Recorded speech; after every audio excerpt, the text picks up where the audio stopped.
না না, প্রথমে সাব্বির ভাই যেহেতু আমাদের এলাকায় আছে, সাব্বির ভাই হচ্ছে প্রথমে আছে আমাদের প্রথমে দুধ আর হচ্ছে আনারস দিতেই হবে।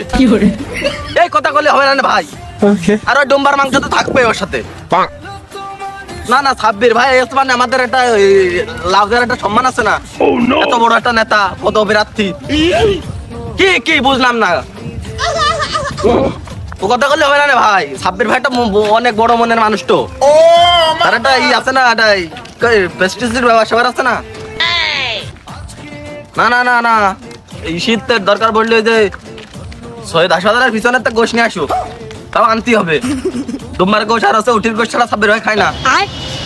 সেটা ই মানুষ না, তাহলে কি হবে, ভালো আছে। ये भगवान क्या जुल्म है, सारा काम करूं मैं। এ রে, সব কথা ভাই আমি শুনতে চাইনি। আমাকে রাস্তাঘাট সব করে দিয়েছে তো সাব্বির ভাই, একেবারে সব বীজ ছাড়া ই করবে না। তাড়াতাড়ি ভালো ভাই, তার নামে একটা কেস লেখেন তো। তার নামে ওই যে এইটা শালটা ওর পাটার তলে শেষে দাও। ওকে।